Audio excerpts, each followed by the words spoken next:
Procédure de manipulation et d'élimination des déchets de la clinique. HQAQC, hygiène et qualité des activités de nettoyage et de désinfection, est le programme de formation et de contrôle qualité mis en place pour garantir des standards élevés d'hygiène et de propreté dans tous les secteurs, y compris les milieux de soins de santé comme les hôpitaux et les cliniques. Ce programme vise à protéger la santé des patients, des résidents, du personnel et des visiteurs, réduire les risques d'infections associés aux soins, assurer une application uniformée, rigoureuse des meilleures pratiques de nettoyage et de désinfection des sols, surfaces et équipements, maintenir la conformité aux exigences provinciales Québec et Ontario, aux normes des accréditations et aux protocoles de contrôle des infections. Tous les membres du personnel des entretiens ménagers et les équipes de soins doivent suivre cette formation et appliquer ces procédures quotidiennement. Matériel requis résistant Heavy Duty, on jetable en nitrile, sac à déchets, sac jaune.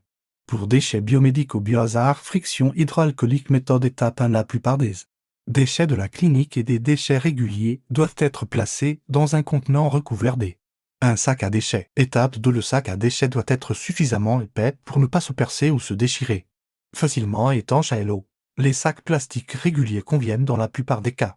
Étape 3. Les articles imbibés de sang ou de fluide corporel qui pourraient couler s'ils sont pressés doivent être doublement emballés. Placez le sac à déchets dans un sac jaune pour déchets biomédicaux. Étape 4. Collectez les sacs à déchets lorsque le sac est 3/4 plein afin qu'il ne soit pas surchargé ou trop lourd. Collectez-les plutôt s'il y a mauvaise odeur. Les déchets doivent être collectés au moins une fois par jour dans les zones de soins, parex, toilettes, salles d'attente et zones de préparation alimentaire. Attention, il peut y avoir des objets tranchants dans les déchets. Ne pas appuyer sur le dessus des sacs ni les secouer. Lorsque vous fermez les sacs, faites sortir l'air en pressant doucement le sac vers l'ouverture tout en le fermant. Orientez l'ouverture du sac à l'écart de votre visage pour éviter les éclaboussures. Étape 5. Nouez le haut des sacs fermement avant de les retirer du contenant. Étape 6. Si le sac est étiré, endommagé ou sale à l'extérieur, doublez le sac. Étape 7. Retirez les gants et jetez-les à la poubelle. Étape 8. Lavez-vous les mains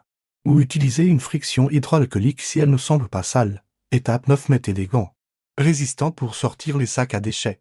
Étape 10. Tenez les sacs à distance du corps au cas où ils contiendraient des objets tranchants. Cela protège également vos vêtements de la saleté à l'extérieur du sac. Étape 11. Conservez les sacs jaunes et les contenants des objets tranchants remplis dans un endroit sécurisé en attente de collecte. Pour toute question concernant l'élimination spécifique à la communauté, contactez votre officier de santé environnementale local, votre superviseur ou l'infirmière responsable. Responsable HQAQC, entretien ménager, nom, Joseph Fossio, téléphone 514 983 5669. Merci de votre engagement envers la qualité, la sécurité des patients et l'hygiène exemplaire.